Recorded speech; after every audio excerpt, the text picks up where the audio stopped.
Hola, buenas tardes. Bueno, pues agradeceros a todos nuevamente vuestra presencia y que nos acompañéis en esta interesante mesa redonda sobre bueno, la investigación submarina. Voy a empezar presentando a los ponentes que nos van a acompañar esta tarde. Bueno, en primer lugar empezaré por Héctor Salvador. Comentar que Héctor Salvador estudió Ingeniería Aeronáutica en la Universidad Politécnica de Madrid y comenzó su actividad profesional en la Agencia Espacial Europea. En el año 2012 da un giro completo a su carrera y se centra en la exploración oceánica. Y actualmente es director de operaciones de Triton Submarines. Hay que indicar que esta es una empresa que está dedicada a la fabricación de submarinos para uso civil, para uso profesional y también de ocio. Salvador acumula más de 1.800 inmersiones en 20 sumergibles diferentes, entre las que destaca la reciente inmersión que ha realizado a una profundidad de 10.706 metros en la fosa de las Marianas, convirtiéndose en el primer español en visitar esta zona de los océanos. Comentar que es miembro de la Real Liga Naval Española y es medalla al mérito cultural y académico correspondiente de la Real Academia de la Mar. En cuanto pueda incorporarse, pues el segundo ponente es Miguel San Claudio Santa Cruz. Indicar que Miguel es arqueólogo submarino profesional desde 1987 en el litoral español. Ha realizado su actividad profesional tanto en la costa atlántica como en la costa mediterránea. Ha participado en varios proyectos del Museo Nacional de Arqueología Subacuática, ha dirigido más de 70 proyectos submarinos en Galicia, que es una de las costas más peligrosas en el mundo. Actualmente participa en la encuesta de naufragios de Finisterre con el Institut Nautical Archaeology, INA, del que es investigador asociado, para estudiar los naufragios del siglo XVI en Galicia. Es investigador partner en Fort Sea Discovery del CSIC. Indicar también que dentro de la Liga Naval es director del área de arqueología submarina de la Real Liga Naval Española. Nuestro tercer participante es Andrés Arbiza Jiménez. Es licenciado en Ciencias Biológicas por la Universidad de Alcalá de Henares. Es especialista en Biología Marina y doctorado en Medio Ambiente, Dimensiones Humanas y Socioeconómicas. Es investigador del grupo Gituroma de la Universidad Camilo José Cela. También técnico superior en calidad y gestión ambiental en Transatet. Hay que indicar que colabora en diversos congresos universitarios sobre la seguridad y el turismo sostenible. Es autor de diversos artículos relativos a biología marina y es colaborador habitual de la revista Proa a la Mar que edita la Real Liga Naval Española. Indicar que tiene una intensa actividad en la Universidad Camilo José Cela en colaboración con la Real Liga Naval Española, donde ha impartido diversos cursos. También es consultor de la Oficina Técnico-Marítima de la Liga Naval. También indicar que es miembro de nuestra área de Marina Deportiva y Turismo Náutico y ha colaborado y participado en el desarrollo de foros de turismo náutico promovidos por este área.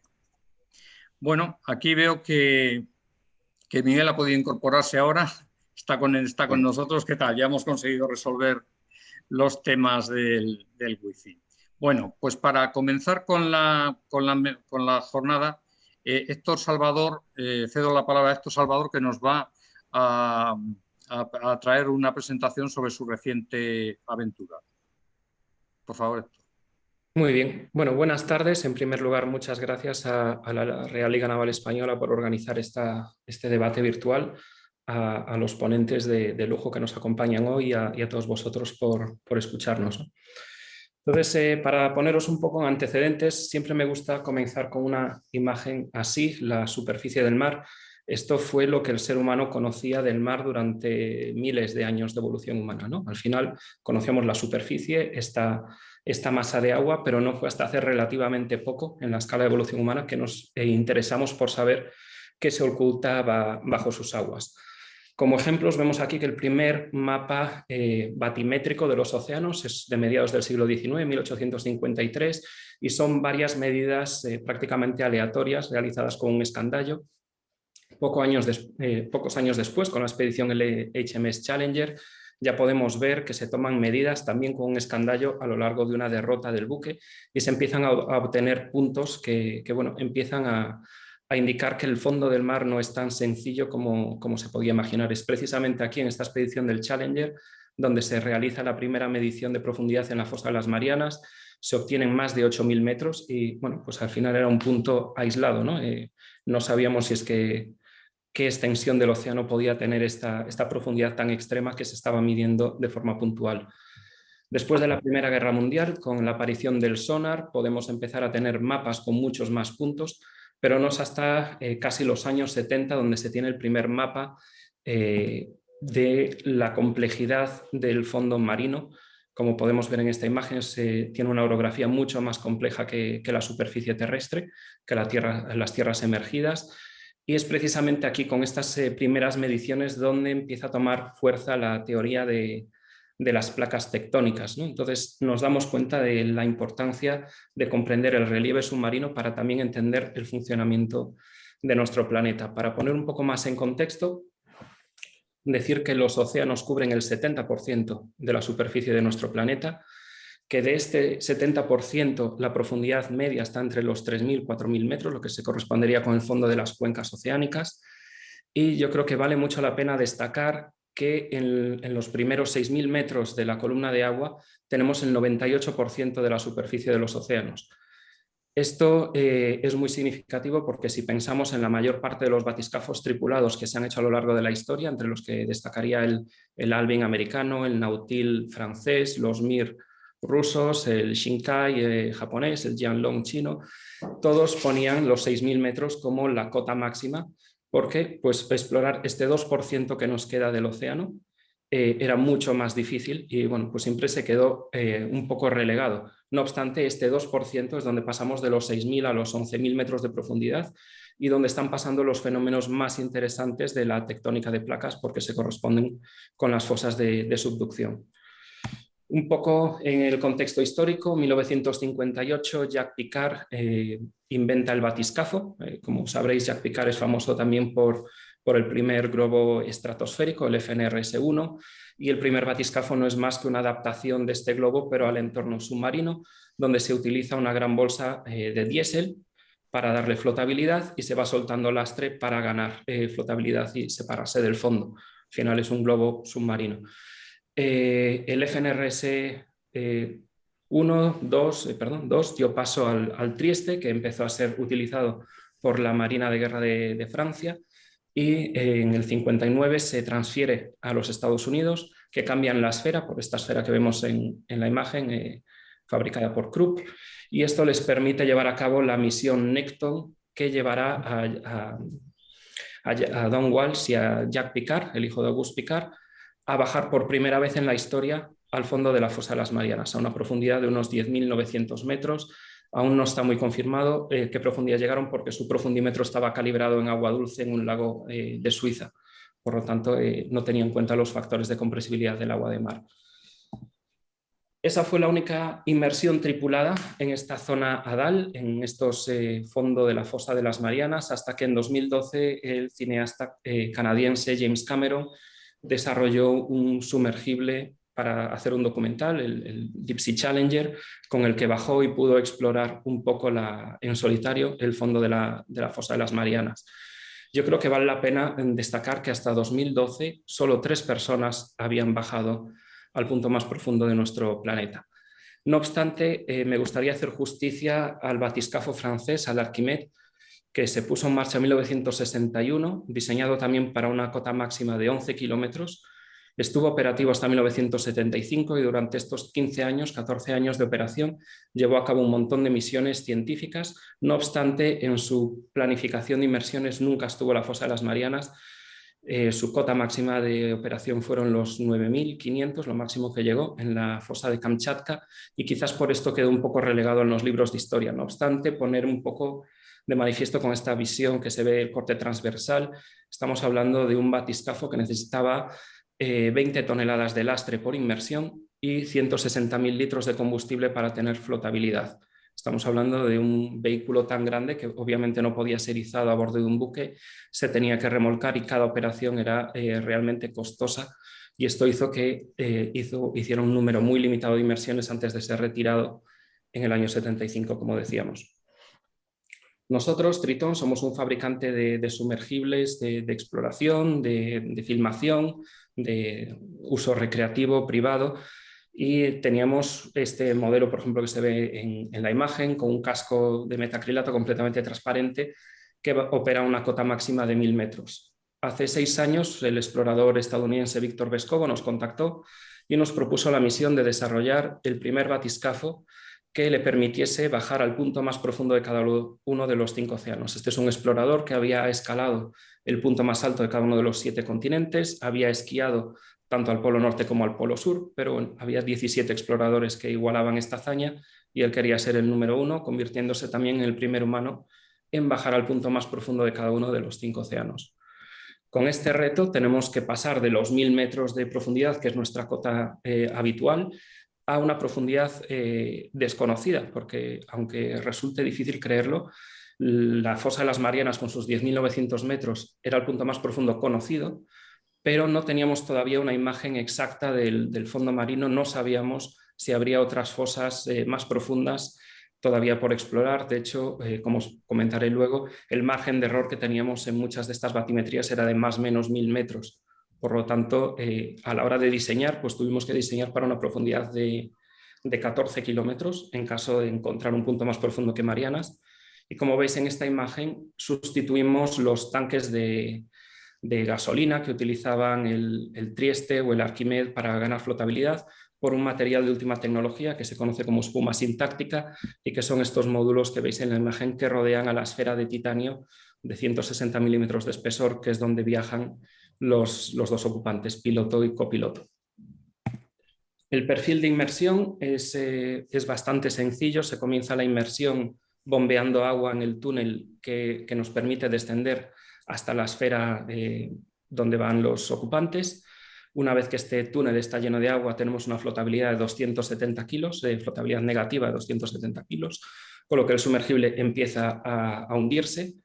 Si bien es cierto que la presión ambiente comprime todo el casco y nos hace perder desplazamiento, también es cierto que la densidad del agua aumenta tanto en esta columna de agua de 11 kilómetros que se contrarrestan los efectos, y a 11 kilómetros de profundidad solo tendríamos una flotabilidad negativa de 50 kilos que podemos compensar soltando pequeños lastres de 5 kilos, en incrementos de 5 kilos. Una vez obtenida la flotabilidad neutra, podemos explorar el fondo de la fosa, y cuando termina esta misión, soltando el lastre de superficie, que son 260 kilos, comenzamos el ascenso de vuelta. Para poner unos órdenes de magnitud, para bajar a las Marianas estamos hablando de 4 horas y media de descenso y 3 horas y media de ascenso. Aquí una imagen de la cara de la bestia, ¿no?, como nos gusta llamarlo. Aquí me gustaría destacar, cuando comenzamos esta misión no éramos conscientes de la complejidad técnica de fabricar unas piezas, por ejemplo, con estas tolerancias de mecanizado, y fue un proyecto internacional donde la industria española jugó un papel muy importante. Un 30% de los componentes de este sumergible fueron construidos en España, y principalmente porque no había ningún otro proveedor en el mundo que tuviese la calidad de estos proveedores españoles. Entonces aquí es donde Triton decidió montar una filial en Barcelona para coordinar este esfuerzo de investigación y desarrollo y de construcción. Finalmente, el vehículo se hizo realidad en el 2018. Es el primer sumergible tripulado certificado por una sociedad de clasificación como DNV GL para operar a una profundidad ilimitada. Ilimitada en el sentido de que su profundidad de diseño son 14 kilómetros, cuando lo máximo que hemos encontrado en este planeta son 11. Por lo tanto, es el primer vehículo en la historia que puede operar en cualquier océano a cualquier profundidad repetidas veces. Esto nos abre las puertas a una exploración de los océanos como nunca antes habíamos tenido la posibilidad de explorarlos. Una vez que se construyó el vehículo, pudimos completar esta misión de viajar al punto más profundo de cada uno de los 5 océanos, como vemos en esta imagen. Y como os comentaba, pues, por ejemplo, en el Pacífico no se sabía si Marianas o la fosa de Tonga sería el más profundo, y encontramos que tenían una diferencia de profundidad de menos de 100 metros. Afortunadamente para los editores de Atlas, Marianas sigue siendo la más profunda. Y bueno, una vez completada esta expedición, el sumergible se puso al servicio de la comunidad científica, y aquí ya para terminar me gustaría hacer una nota sobre la expedición en la que tuve la suerte de participar como especialista de misión, como operador del brazo robótico, que fue en la fosa de las Marianas, pero no en el abismo de Challenger, que como decíamos es el punto más profundo de los océanos de nuestro planeta, con 10.927 metros de profundidad, sino en el abismo de la Sirena, que está a unas 128 millas al noreste del abismo Challenger, y que es el tercer punto más profundo de nuestros océanos, seguido o sea, justo por detrás, como decíamos antes, de la fosa de Tonga, que tiene unos 10.800. Entonces, en concreto, aquí un vídeo para que visualicéis un poco cómo es la llegada al punto más profundo de nuestros océanos, y esto yo creo que destaca el valor de tener unos ojos humanos a bordo de la esfera y poder apreciar esto en persona, ¿no? Como vemos, es un fondo sedimentario muy fino. De hecho, cuando el Trieste descendió, levantó una nube de sedimentos tan alta que en los 20 minutos que permanecieron en el fondo no fueron capaces de ver a través del ojo de buey más que estos primeros segundos del aterrizaje. Y bueno, pues nuestra misión principal consistía en la recuperación de un módulo científico que vemos en la imagen de la izquierda. Estos son los módulos que utilizamos tanto para navegación por triangulación en el fondo de la fosa, como para llevar a cabo toda la carga útil científica, toma de muestras de agua, muestras de sedimentos y observación biológica utilizando cebos y trampas. Este módulo se había quedado muerto, tuvo un incendio a bordo en el descenso, y tuvimos que primero localizarlo a una profundidad de 10.700 metros y segundo liberarlo, en lo que lo convierte en la operación de búsqueda y rescate más profunda de la historia. Y una vez que lo pudimos liberar, como misión secundaria nos dedicamos a buscar una muestra de esta comunidad, de esta estera microbiana, que son bacterias extremófilas, quimiosintéticas, que se alimentan de las sustancias químicas que se están filtrando a través de las grietas de la fosa, y esto también fue la primera vez que se consigue una muestra de esta estera microbiana. Entonces, bueno, simplemente quería dar unas pinceladas de la historia y de las aplicaciones, y así dar un poco de introducción al debate que comenzará ahora. Muy bien, Héctor, pues muchas gracias. Ha sido muy interesante, ¿no? ver estas imágenes y conocer la trayectoria de cómo se ha llegado a fabricar este submarino, este batiscafo. Bueno, ahora vamos a abrir un poco la mesa. Entonces, aquí tenemos tanto con Andrés, digamos, el aspecto relativo a la biología marina, ¿no? Miguel, que ya ha podido incorporarse, pues es una persona dedicada a la investigación del patrimonio submarino, y bueno, por supuesto,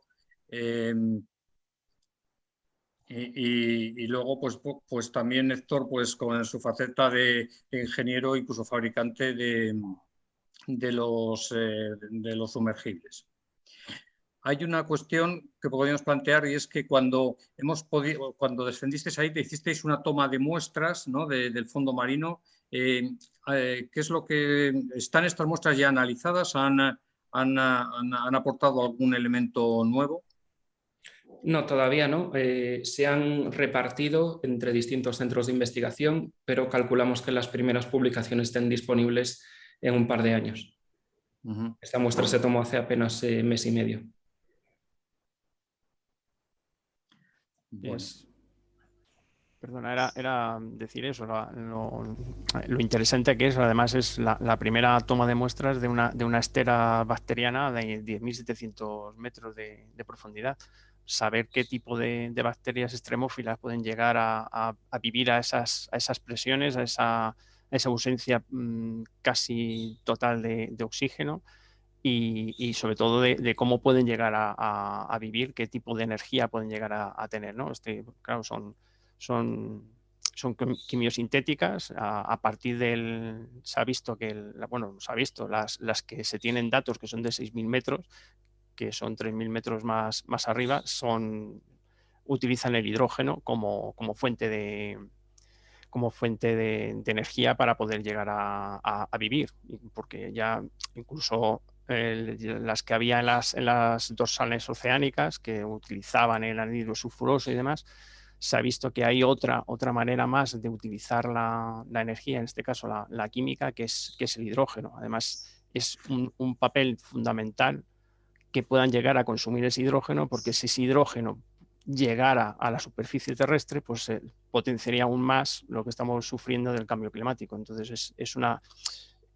para que tengamos en mente y esta perspectiva, que incluso en el fondo, en el ventos de las fosas marianas, hay una importancia ecológica. O sea, por lo tanto, todo el planeta, una vez más, se pone de manifiesto que es un enorme ser vivo que se autorregula y que cualquier problema en la biodiversidad puede llegar a afectar a cualquier punto del planeta. A mí me gustaría, como ya dije en una ocasión en privado, es felicitar a Héctor por ofrecernos a todos y ofrecer a nuestro país pues este nuevo avance en la investigación y en el descubrimiento geográfico y bueno, y mostrar mi admiración con respecto a este gran logro también de nuestro ingenio, de nuestra industria y de nuestros científicos. A mí me gustaría que comentaras, Héctor, algo relativo a lo que hiciste referencia ahora, y es poner unos ojos en el fondo del mar, ¿no? En el asunto de hoy en día, con todos estos automatismos, con todos estos grandes avances que nos permiten, pues eso, mandar sondas al espacio, tanto como mandar unidades no tripuladas al fondo del mar. ¿Cuál es la ventaja, digamos, o cuál es el reto de poner a un ser humano en el fondo del mar? Cuando a lo mejor podemos pensar, bueno, a lo mejor resulta mucho más fácil mandar simplemente un robot y que haga por nosotros el trabajo, ¿no? Vaya por delante que a mí me gusta, desde un punto de vista romántico, el decir, bueno, el ser humano estando allí ha sido capaz de vencer este reto, ¿no? Pero me gustaría que analizaras o que nos explicaras cuál es la ventaja o cuál es digamos, la diferencia que marca el poner un ser humano en el lugar.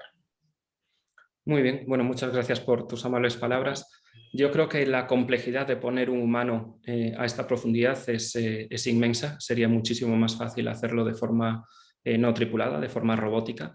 No obstante, el componente humano yo creo que es imposible de sustituir. Hay muchos aspectos que solo la fineza del ojo humano son capaces de apreciar. Por ejemplo, estas esteras microbianas que comentaba hace unos minutos Andrés, se identifican por un cambio muy sutil de tonalidad en el sedimento que con una cámara sería muy difícil de apreciar.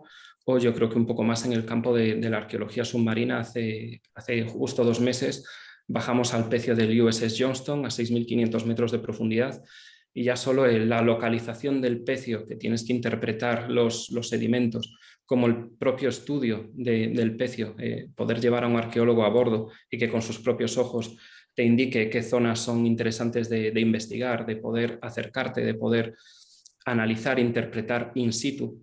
Yo creo que esto es un valor que es muy difícil sustituir un cerebro humano con una máquina, ¿no?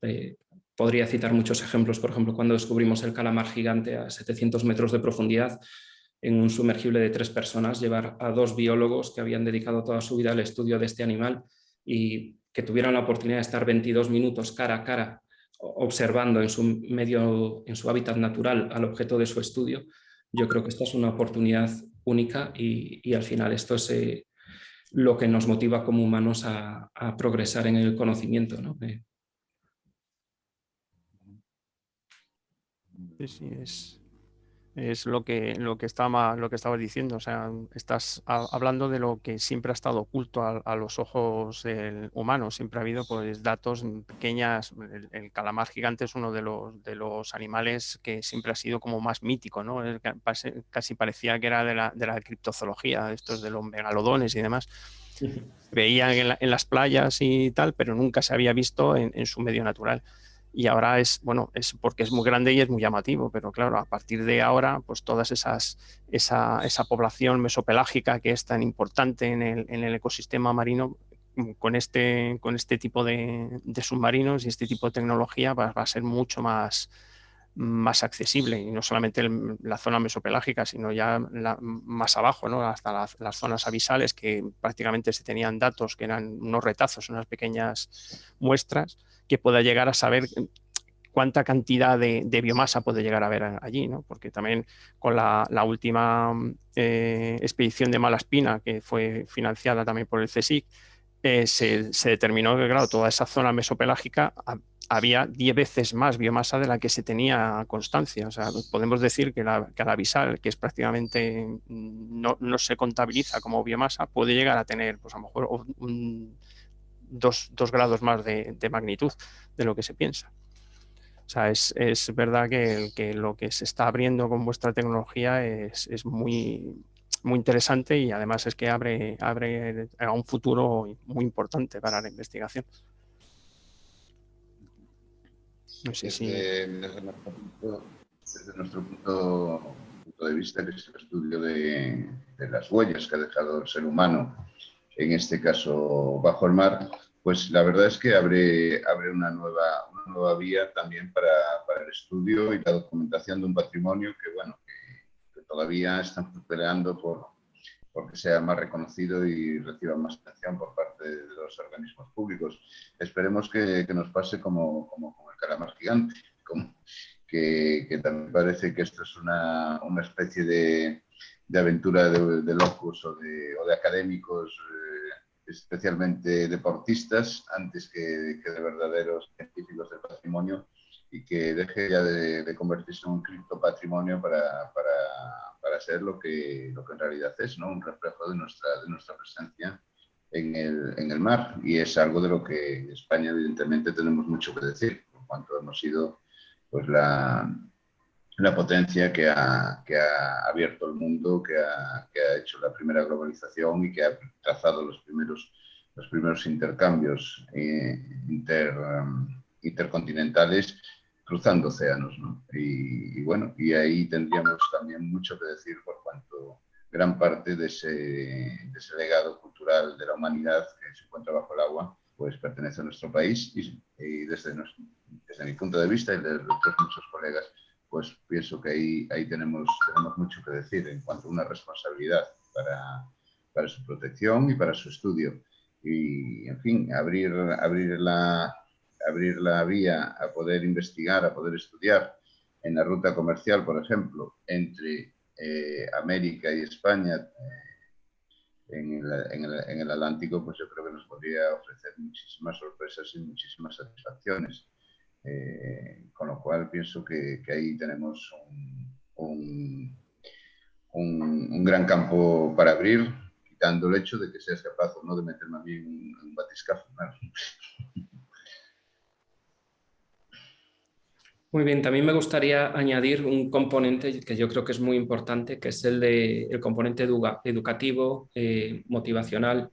Yo creo que el poder compartir estas imágenes de tanto biología como geología, como el patrimonio sumergido con el gran público, con documentales, yo creo que estas son las historias que motivarán a la próxima generación de científicos, de historiadores. Yo creo que... No sé realmente quién dijo esta frase, ¿no? Pero me gusta mucho. Dice que ningún niño crece soñando con ser un robot, y al final las historias que nos mueven son las historias de exploración humana, son las historias de superación del propio ser humano.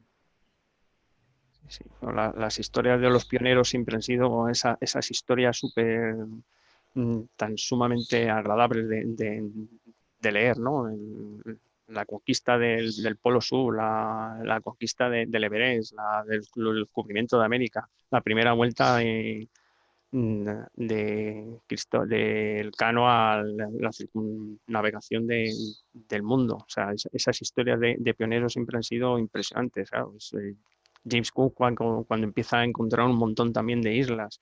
Esas historias de pioneros son impresionantes y vosotros, claro, os estáis viendo como ser, pues eso, los pioneros en muchos de los ámbitos que estaban ocultos al ojo humano durante muchísimo tiempo y eso como es descubrir eso nuevo, o sea, cómo te puedes llegar a sentir al entrar en un espacio que no ha visitado prácticamente nadie.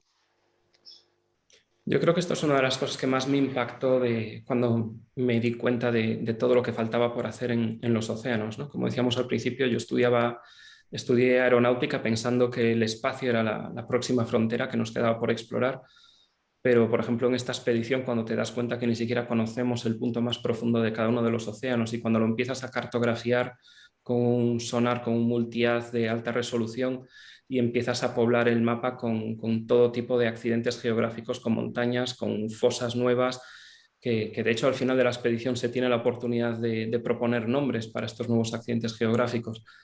Yo no me podía creer que en el siglo XXI todavía quedase sitios por bautizar en la superficie o en la corteza de nuestro propio planeta, ¿no? Entonces yo creo que es una sensación muy fuerte de exploración, como bien decías, cuando bajas a más de, diríamos, 100 metros de profundidad, sabes que eres el primer ser humano que está viendo eso con sus propios ojos con casi total probabilidad. El tema de los barcos hundidos a mí es uno de los que más me impacta, porque cuando ves un pez a gran profundidad sabes que eres la primera persona que lo está viendo desde el momento que se hundió.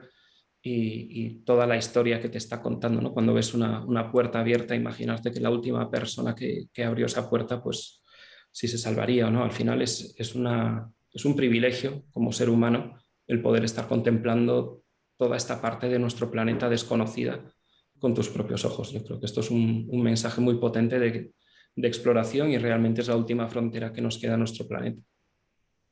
Sí, claro, te sientes como como estás diciendo muy bien, te sientes como los primeros cartógrafos, empezar a hacer esos mapas que, claro, no, con detalle, no a grandes rasgos como estaban hechos. Ahora, claro, a partir de ahora, pues estáis cartografiando y vais a estar determinando hábitats que jamás, o sea, que sí en la Tierra emergida los tenemos muy bien definidos, localizamos cualquier cosa, hasta un árbol de más de 100 años, no hace falta ni ir a visitarlo, simplemente por un mapa de cartografía, de un GIS, sabes localizarlo y el microhábitat cualquiera también. Ahora lo que nos faltaba era efectivamente todos los hábitats que hay debajo de la lámina de agua y ahora con vuestra tecnología se puede ir haciendo poco a poco, llegar a determinar todos esos hábitats y saber qué especies se pueden llegar a descubrir y dónde ir a buscar ese tipo de especies.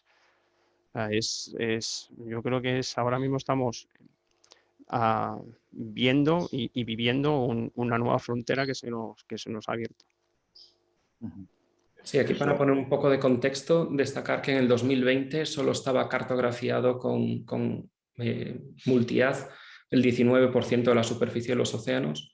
Con nuestra expedición, que fuimos siguiendo todas las fosas de subducción, aportamos un 1,6% más, con lo que ya se ha llegado al 20%, pero pues todavía, como bien dices, queda un 80% del fondo de los océanos por estudiar, que es muchísimo. Sí, claro.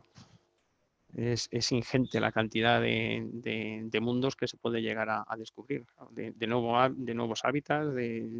Hemos descubierto que hay quimiosíntesis y demás con hidrógeno, pero ¿qué nuevas fronteras de vida podemos llegar a descubrir en esas zonas? No esa criptozoología que nos han enseñado los de Hollywood, pero siempre será algún bicho más pequeño. Pues en el patrimonio histórico ni te cuento, claro, la cantidad de historias que quedan por descubrir, los yacimientos que quedan por encontrar y la cantidad de respuestas a muchas de las preguntas que nos hacemos hoy en día de cómo ha sido el devenir del ser humano, ¿no? Teniendo en cuenta que la mayor parte del comercio se desarrolla por vía marítima y esto ha sido así históricamente.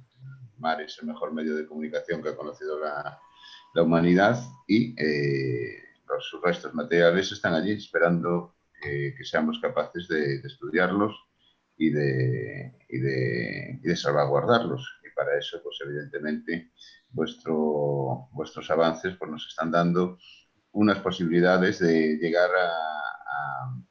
a yacimientos vírgenes, yacimientos que no han sido tocados hasta ahora por el ser humano, que no han sido saqueados o molestados, y en fin, que nos pueden ofrecer pues, muchas respuestas a muchas de las grandes preguntas que nos hacemos, ¿no?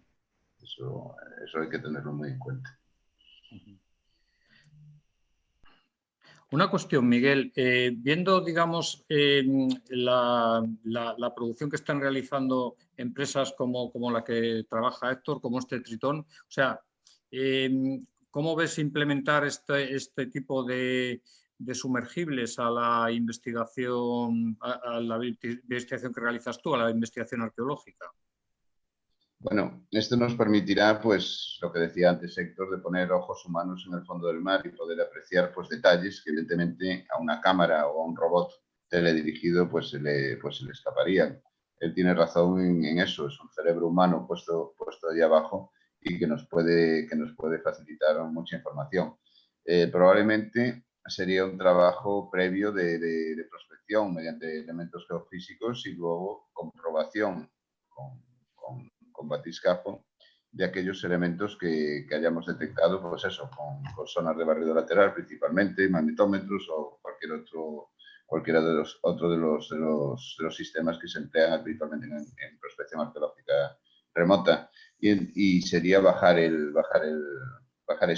un cerebro y que nos pueda decir, pues mira, esto es esto o esto tiene esta importancia. Yo he visto pues eso, fotografías o filmaciones de barcos en profundidades, hombre, no abisales, evidentemente, aquí estamos hablando de otra cosa, pero sí, más allá de los 1.000-1.500 metros de profundidad, de elementos, por ejemplo, en el estrecho de Gibraltar, que bueno, que nos harían caer de la silla, ¿no?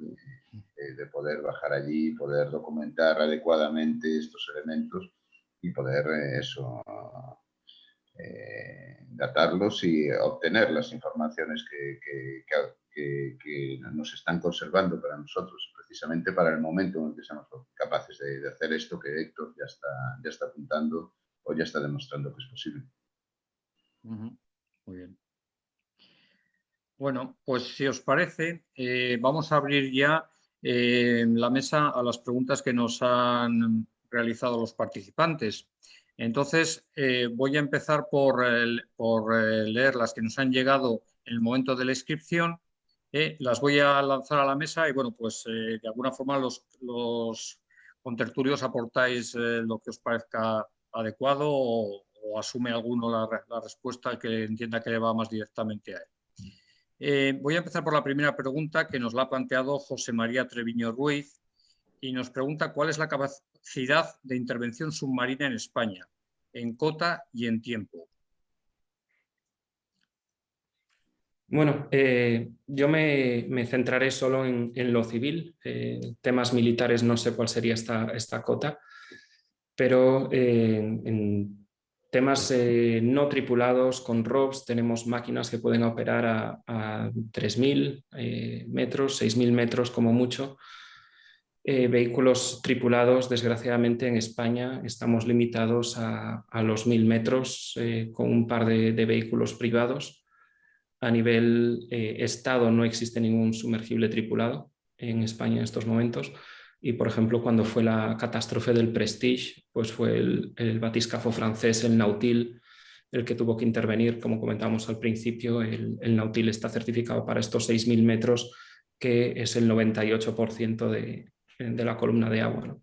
Entonces, en este sentido, yo creo que sería muy interesante y yo creo que tenemos que llegar al punto donde cada nación tenga capacidad de acceder al fondo de todas sus aguas territoriales, ya sea para intervenir en caso de accidentes, como para protección del patrimonio sumergido, como para poder comprender y entender el impacto que puedan tener, por ejemplo, las actividades pesqueras o la contaminación o las iniciativas de recuperación también, ¿no? Siempre también hay que pensar en el lado positivo, poder evaluarlo in situ.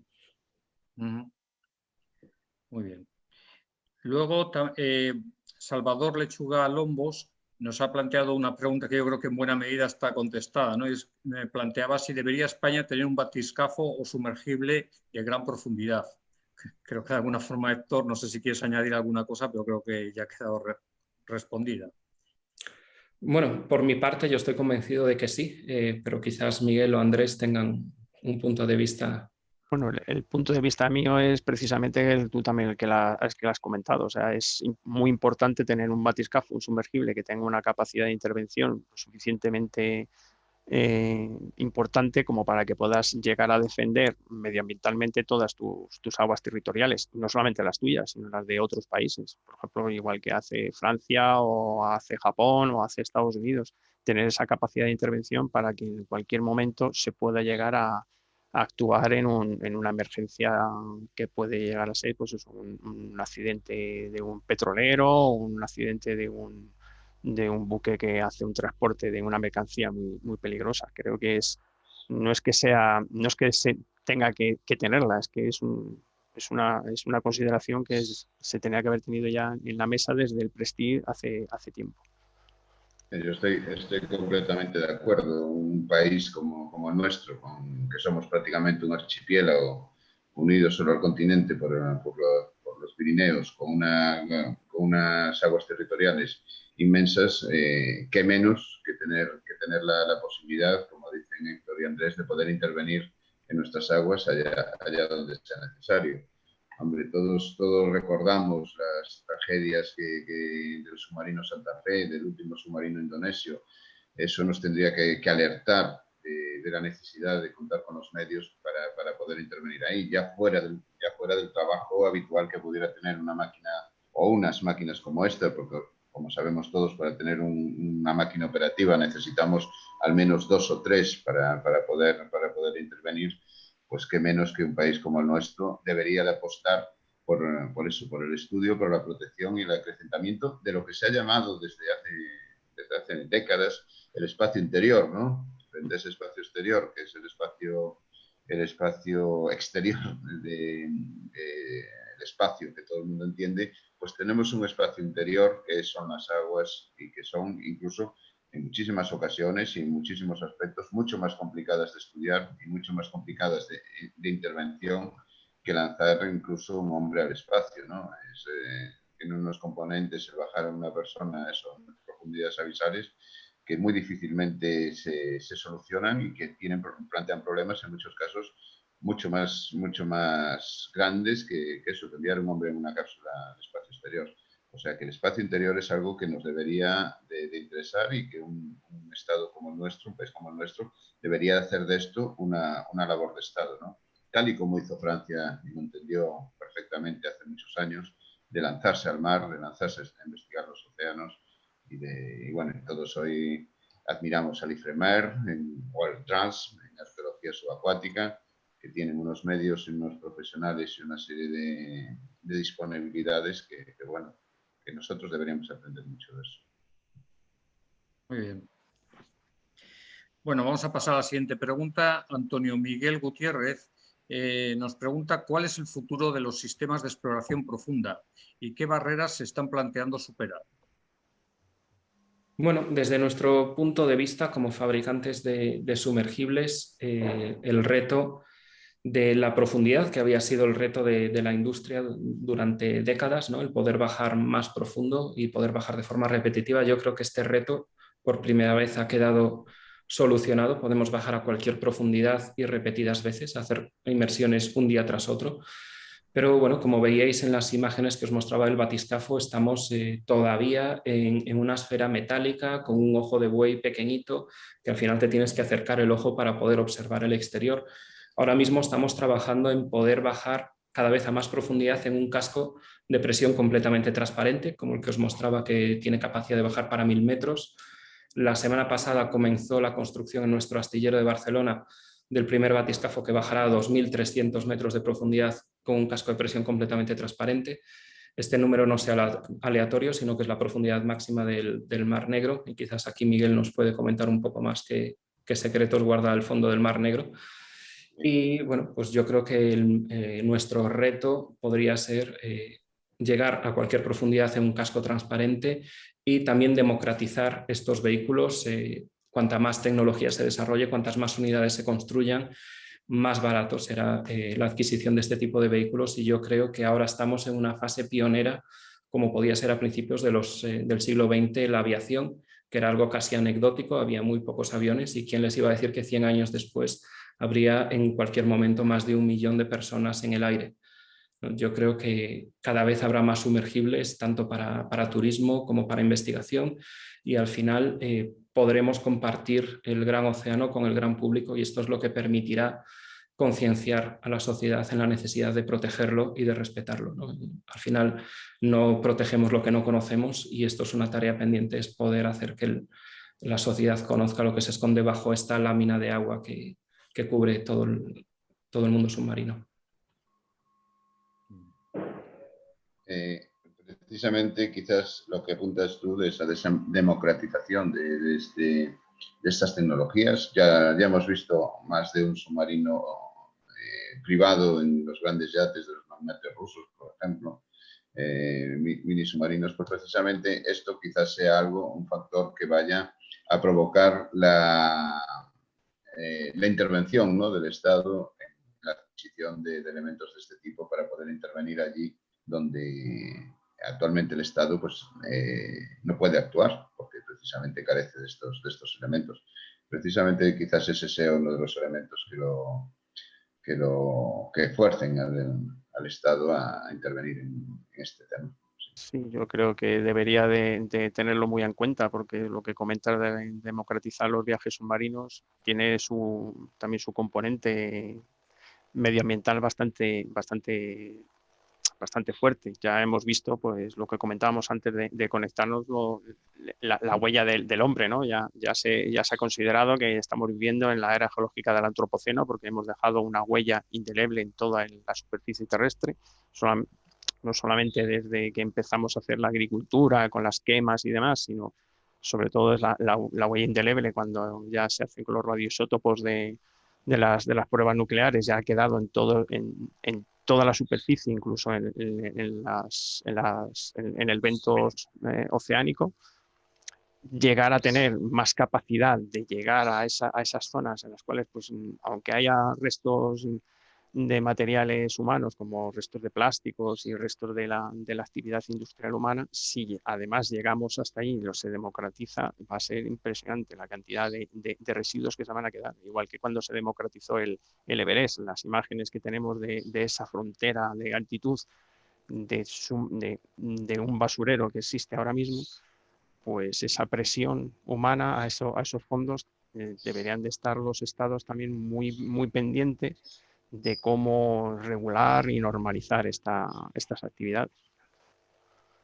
Sí, yo creo que este es un punto muy importante. Como decía Miguel, pues ahora empieza a haber sumergibles privados en manos de individuos que lo usan para su propio ocio, en una época en la que los estados no tienen esta capacidad. Y por eso creo que es importante que primero los estados entiendan la necesidad de tener este acceso, y después que se regularice de una forma sostenible y de una forma respetuosa con el medio ambiente. Bueno, afortunadamente en un batiscafo no puedes abrir la ventanilla para tirar una Coca-Cola como en la cima del Everest, pero sí que es importante que se realice de una forma respetuosa. Por ejemplo, hay países como Malta o como Francia que ya han definido en las cartas náuticas zonas en las que está permitido la utilización de sumergibles privados y zonas en las que está restringida.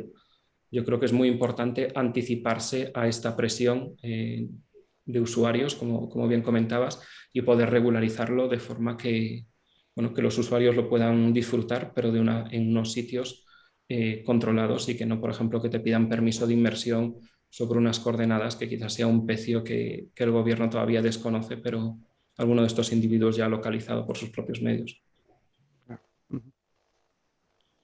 Bueno, Boris Weizmann nos plantea, ¿cuál creéis que es el motivo por el cual, como sociedad, hayamos invertido más en explorar el espacio exterior que en los océanos de nuestro planeta?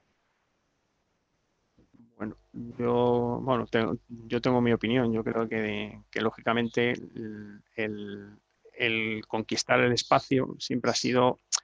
Conquistar el espacio es tener una perspectiva y tener una perspectiva desde arriba. Dominas desde arriba. Desde arriba puedes hacer pues, comunicación, dominas el mundo, vigilas a tu vecino. Esa fue la idea de lo que era la conquista espacial. Y la carrera espacial es eso, o sea, no puedo consentir que mi vecino me esté viendo desde arriba, ¿no? Es como que te estaba vigilando desde la azotea, pero sin embargo desde el fondo de los mares, pues bueno, puede esconder algo, pero era muy complicado. Yo creo que esa es una de las razones. No sé, Héctor seguro que tiene su razón de ingeniero y seguro que es mejor que la mía.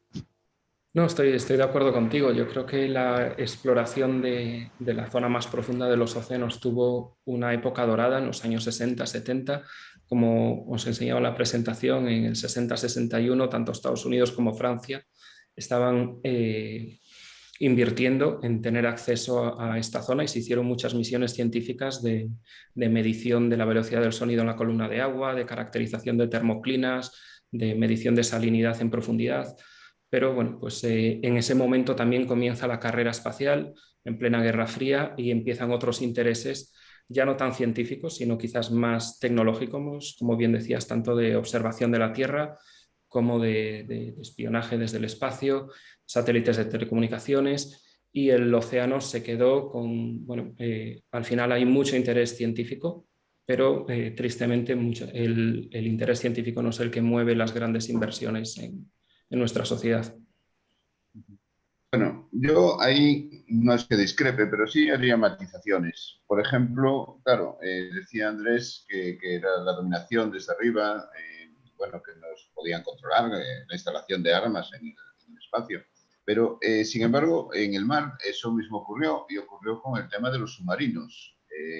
El controlar dónde estaban los submarinos lanzamisiles de tu enemigo, pues era un factor muy importante. Y de ahí surgieron tecnologías que son las que hoy en día nosotros aplicamos, las tecnologías, pues eso, por ejemplo, sonares de barrido lateral, las tecnologías dedicadas a las anomalías magnéticas, las tecnologías dedicadas a eso, a la transmisión de sonido por el mar. Todo eso tiene un origen precisamente en cazar submarinos rusos.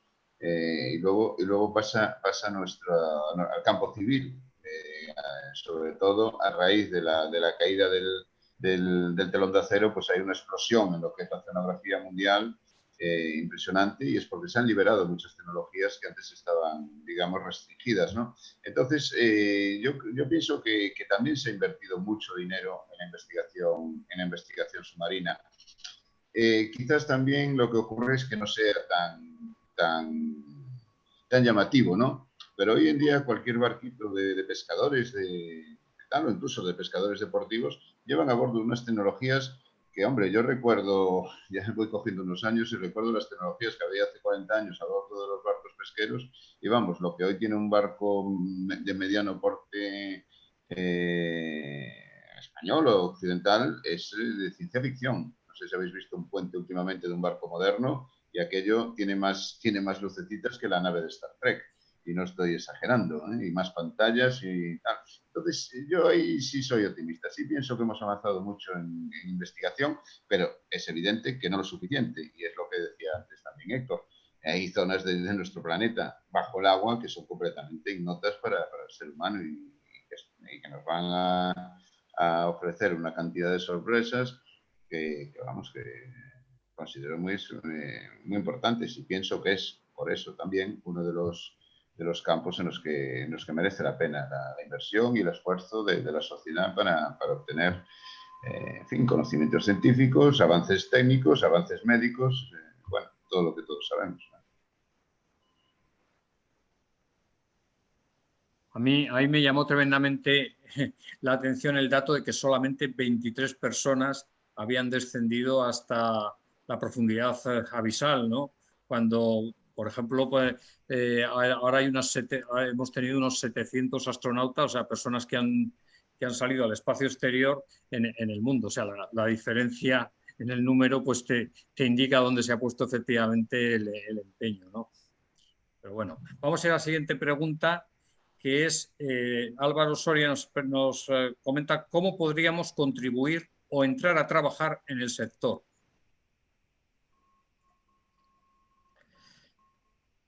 Bueno, yo creo que aquí cada uno de nosotros tres puede aportar un punto de vista diferente, porque, como decía antes, yo creo que estamos en una fase de comienzo, en una fase en la que va a empezar a subir mucho el ritmo de trabajo por la capacidad que tenemos ahora de acceso a cualquier punto, y va a haber mucho trabajo que hacer, tanto de exploración arqueológica, biológica, como de desarrollo de nuevas tecnologías. Entonces, yo creo que ahora es el momento en el que espero que este sector pegue el gran tirón. Por lo menos en lo que a nosotros nos respecta como fabricantes, es lo que esperamos. Y bueno, esto es sí, es meterte en el sector, es pues como lo hizo un poco Héctor, ¿no? De pronto te da el cambio de tu vida, decir, bueno, lo que quiero es ser oceanógrafo y estar ahora en lo que es la investigación de los océanos. Y ahora con la tecnología que empiezan a ver que van a ser mucho más accesibles, lo tienes mucho más fácil. Aquello romántico que nosotros veíamos de Jacques Cousteau y efectivamente el esfuerzo que hizo Francia, que era uno de los exponentes, era Jacques Cousteau, de la exploración oceanográfica, pues nos dio a todos las ganas de echarnos al mar y de investigar. Pues esta nueva tecnología que ha hecho Héctor y con los documentales que haga y la divulgación tanto educativa y técnica que va a realizar, pues va a ser muy importante y va a haber una generación que esté dispuesta a salir a descubrir el mar, porque es la nueva frontera ahora mismo, lo que es los fondos marinos. Bueno, yo en el caso del patrimonio cultural subacuático, si en España se dedica poco esfuerzo a la investigación oceanográfica, en los diferentes casos, prácticamente no se dedica prácticamente esfuerzo a lo que es la investigación en el medio subacuático. En mi caso, si quiere como consejo, pues formación y adquirir experiencia pues en toda aquella intervención arqueológica que se realice, principalmente en nuestras fronteras, y ese es el único camino, pero sin garantías de éxito, lamentablemente, en nuestro país de momento.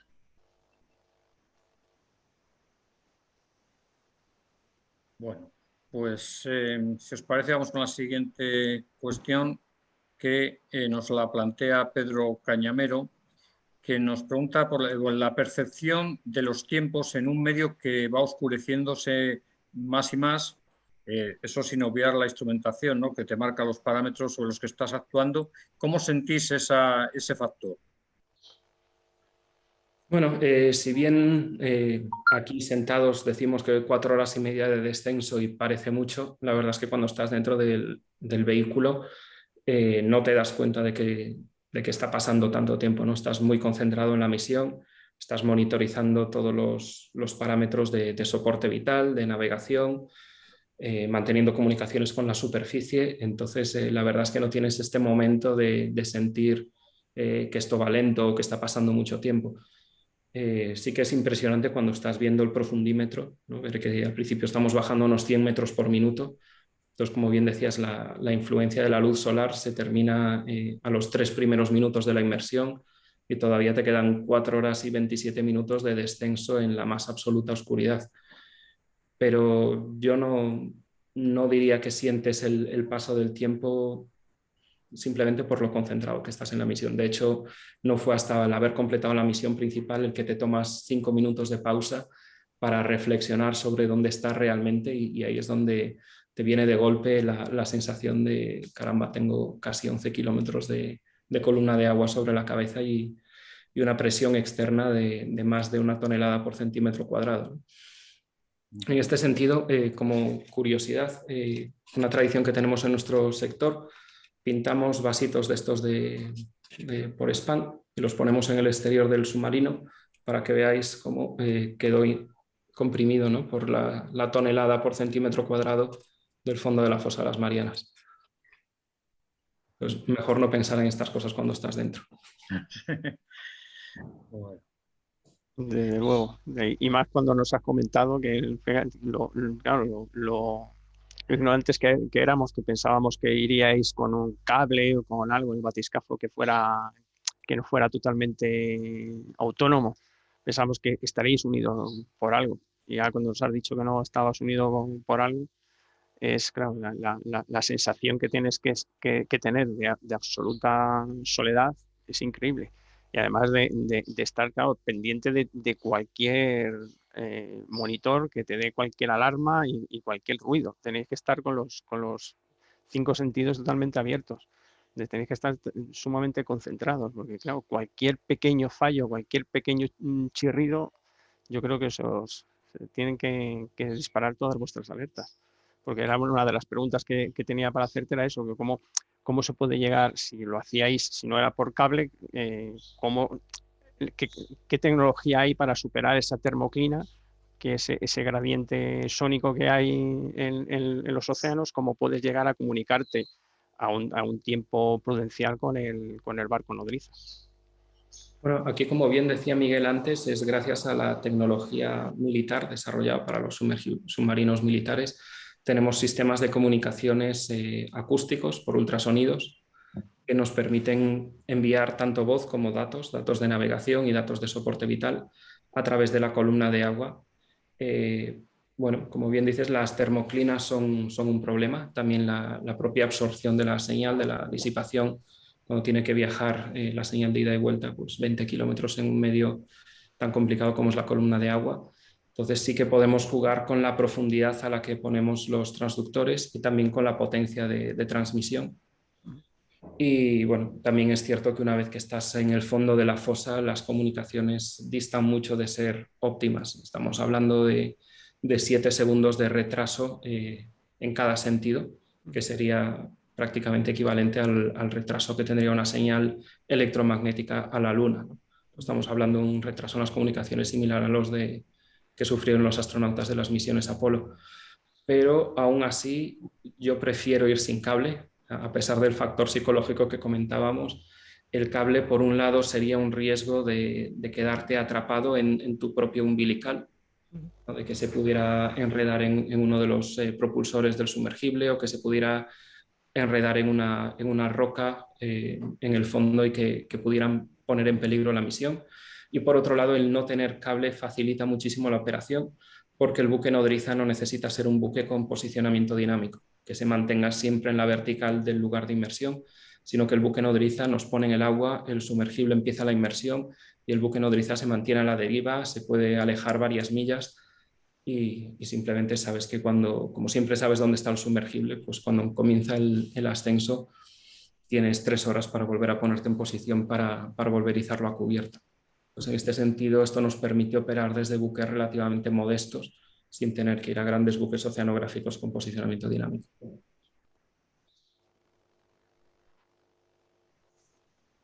Muy bien. Bien. Hay otra pregunta que nos ha planteado Augusto Conté.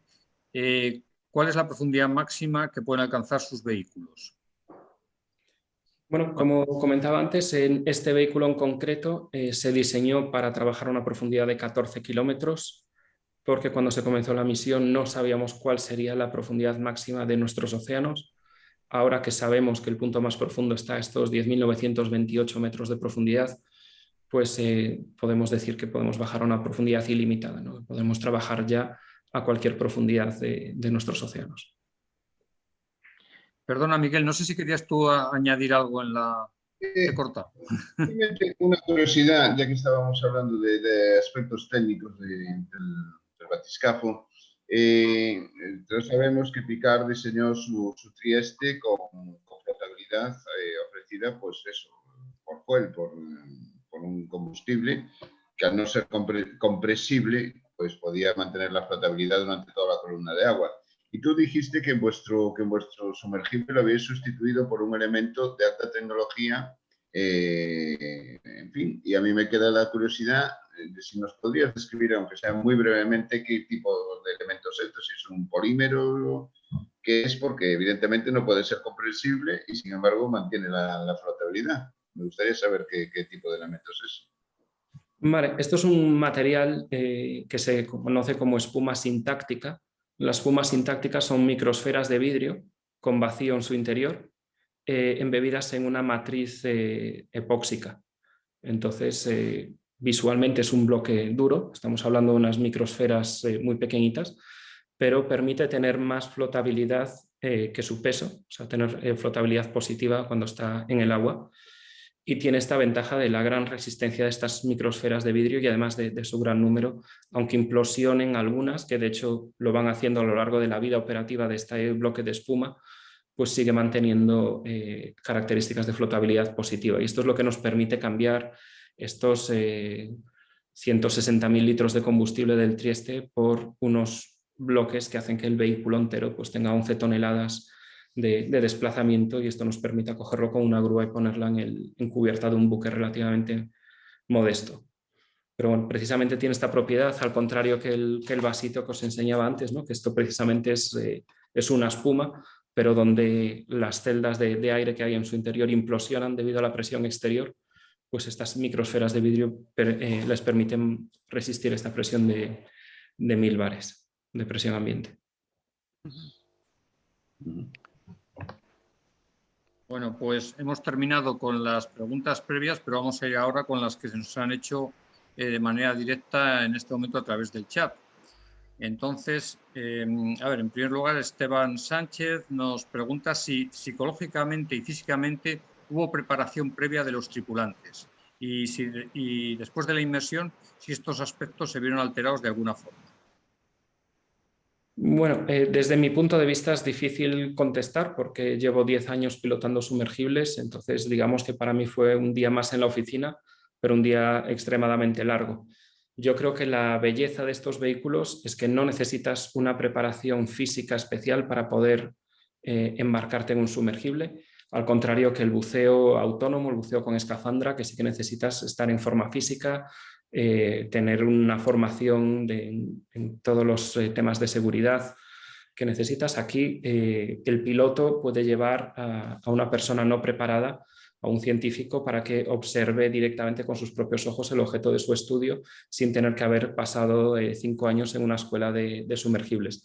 Yo con esto me refería antes a la democratización del océano, al que gracias a estos vehículos cada vez más gente pueda bajar a realizar sus estudios, su tesis doctoral, a poder investigar lo que sea, ¿no? Directamente en estos vehículos. Como ejemplo, bajamos al fundador de Oceaneering, que es una de las mayores empresas de buceo comercial del mundo, y se quedó tetrapléjico en un accidente de esquí, y lo pudimos bajar dentro de este sumergible a una profundidad de 1000 metros.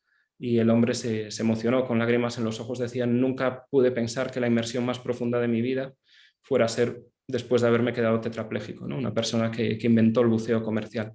Yo creo que esto pone un poco de manifiesto el que en estos sumergibles, sobre todo en los turísticos, podemos bajar desde niños pequeños a personas ancianas sin ningún tipo de preparación física, y esto es lo que va a permitir que cada vez más gente pueda ver con sus propios ojos la vida marina en su hábitat natural.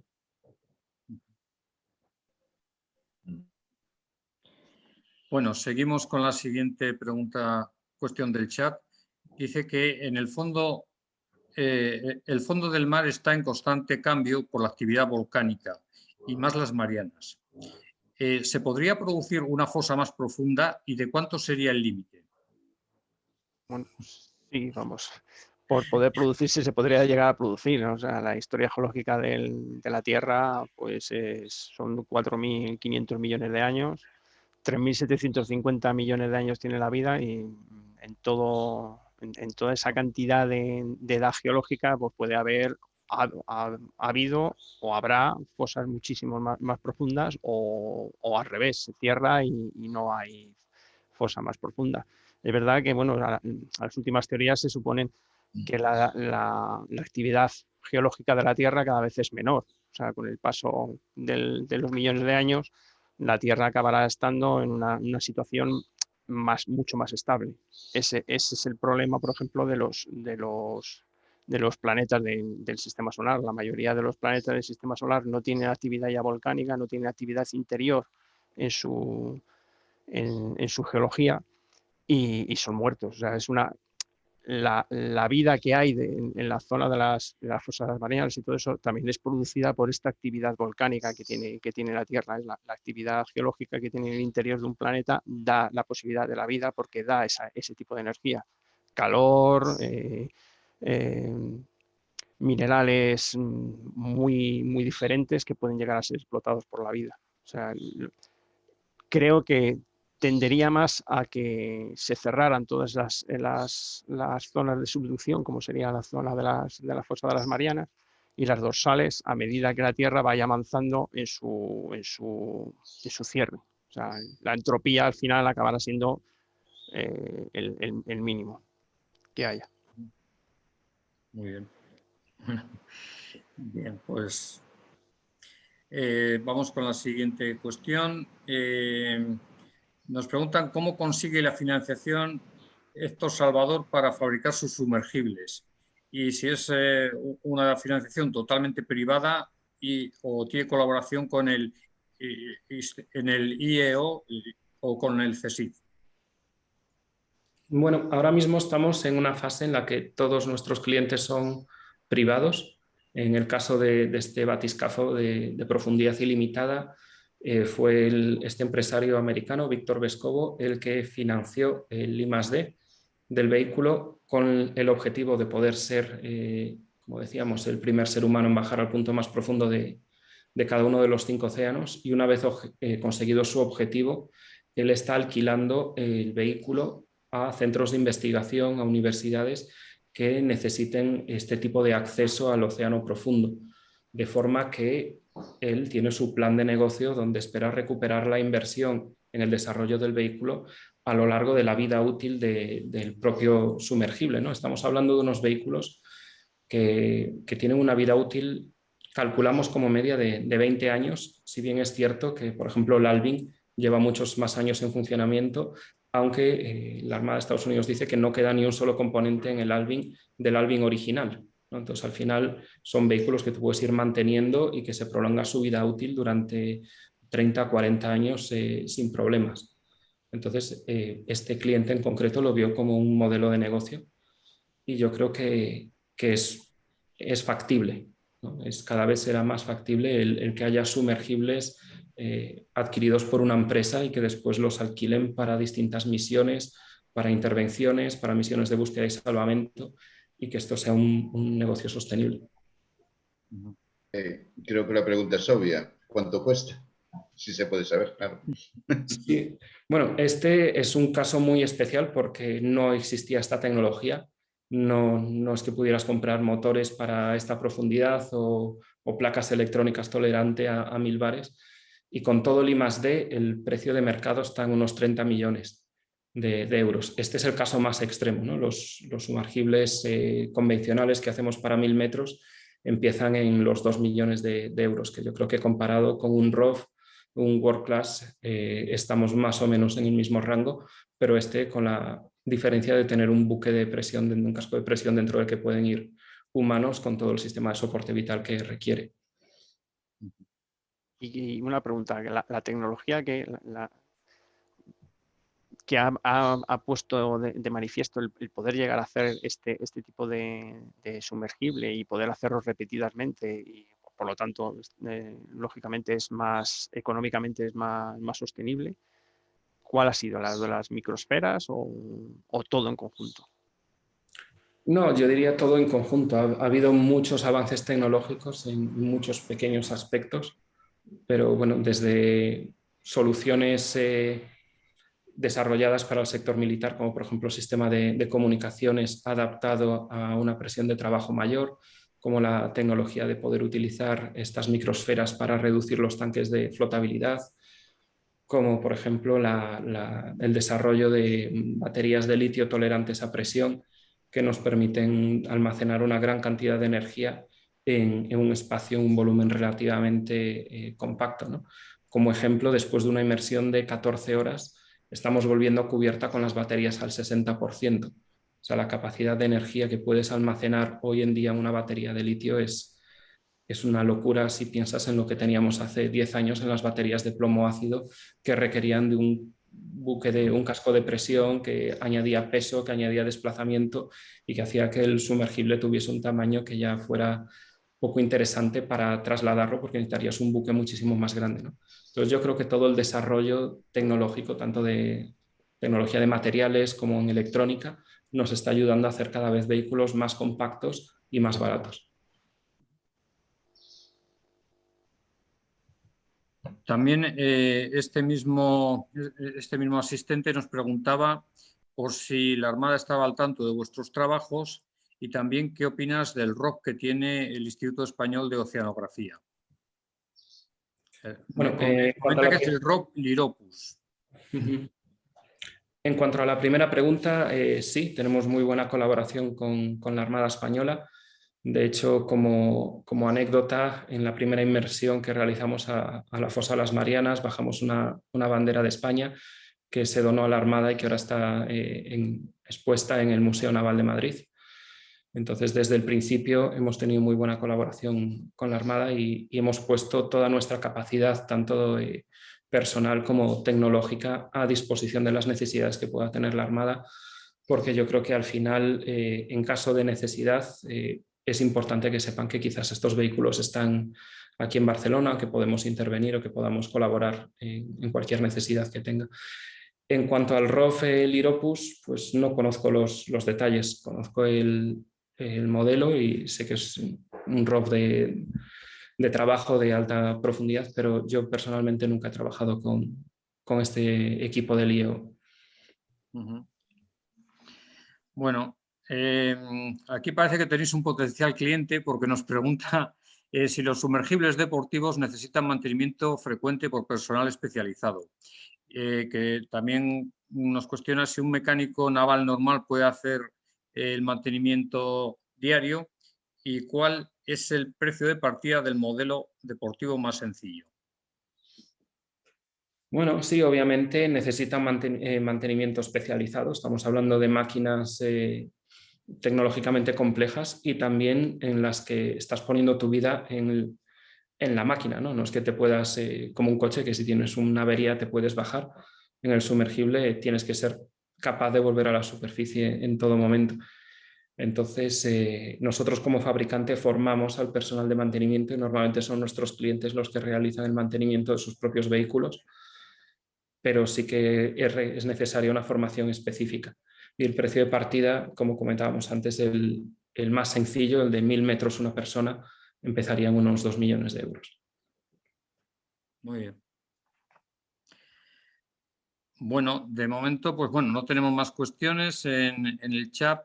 Entonces, vamos ya acercándonos hacia el final de la mesa redonda y lo que os quería era pedir a cada uno de vosotros una intervención pues con unas conclusiones sobre lo que hemos hablado hoy aquí. Si quieres empezar tú, Miguel. Bueno, muy bien. Yo únicamente reiterar a Héctor mi admirada enhorabuena. Pienso que habéis hecho habéis hecho un acto, la verdad, muy poderoso. Desear que este tipo de actividades, de intervenciones, pues permitan que nuestro país tome conciencia del gran potencial que tiene en el mundo marítimo, en el mundo subacuático. Para eso somos miembros de la Real Liga Naval Española, a la cual también quiero felicitar por esta iniciativa. Decir que se nos abren posibilidades infinitas para formar, como sabemos, las 7 décimas partes de la superficie terrestre están cubiertas por el mar. El mar está presente en nuestras vidas mucho más allá de lo que suponemos y creo que ahí tenemos una probabilidad, una posibilidad de avance y de desarrollo que iniciativas como las vuestras pues no hacen más que incrementar, ¿no? nuestras posibilidades y nuestro futuro y nuestro desarrollo. En ese sentido, pues vuelvo a decir mi total admiración y seguir así. Muy bien. Andrés. Sí, bueno, yo igual agradecerte sobre todo la presentación y toda la conferencia que nos has dado tan interesante, sobre todo compartirlo con todos los miembros de la Liga Naval, que esto nos has dado un salto cualitativo con tu ponencia. Sobre todo eso, agradecerte pues todo el trabajo que estáis haciendo, que aunque sea desde la empresa privada, esto va a dar un salto muy grande, va a abrir la última frontera que había en el mundo, que era el descubrimiento de los fondos marinos. El poder descubrir y cartografiar con ya una precisión todo lo que son los hábitats, saber en todo momento dónde puede llegar a habitar ciertas especies que sean tanto interesantes, que todas son interesantes para la ciencia como para la ciencia biológica, la ciencia médica y cualquier otra ciencia, que las ciencias biológicas igual se abren un montón de posibilidades. Y también darte las gracias por el gesto, aparte de lo de la bandera que pusiste en el museo, el gesto del agua que transferiste al buque el Cano cuando os encontrasteis. La historia esa de dar el agua de las profundidades también es un gesto muy, muy bonito que te da ese valor humano que tienes. Y sobre todo decir a todos, pues eso, que ahora mismo es la última frontera, está abierta, que la democratización que ha comentado Héctor de los viajes submarinos va a abrir todas estas posibilidades que son sumamente interesantes. Bueno, y Héctor, Bien. te toca cerrar la mesa. Bueno, muchísimas gracias a todos, a la Real Liga Naval por organizar el evento, a Miguel y a Andrés, a Óscar por acompañarnos en este debate que yo creo que ha sido muy interesante, la verdad, he aprendido mucho, y a todos los participantes, tanto por escucharnos como por contribuir con sus interesantes preguntas. Para finalizar, simplemente yo creo que me gustaría destacar que este simplemente es un primer paso, pero que yo creo que hay mucho trabajo por hacer, empezando por la divulgación, por la motivación de las próximas generaciones, por mostrar al gran público la belleza que tiene el medio marino, los secretos que todavía se ocultan bajo su superficie. Y como decíamos antes, yo creo que la gente solo protege lo que conoce, y aquí es una tarea que tenemos pendientes de hacer que cada vez más gente sea consciente de cómo su actividad cotidiana puede acabar teniendo un impacto sobre la salud de los océanos y cómo los océanos juegan una parte fundamental en nuestro día a día, en la absorción de CO2, en la producción de oxígeno, en la regulación de la temperatura de nuestro océano, de nuestro planeta, perdón, o también incluso a un nivel cultural, humano, en nuestra gastronomía, en nuestro lenguaje, en nuestra forma de ser. Yo creo que los humanos no seríamos humanos sin los océanos, y directamente también creo que la vida no sería posible en nuestro planeta sin ellos. Y yo creo que esta es la gran responsabilidad que tenemos, es de compartir esta pasión por los océanos con el gran público. Y en este sentido yo creo que la Real Liga Naval está haciendo una labor excelente con eventos como el de esta tarde. Pues muchas gracias. Muy bien.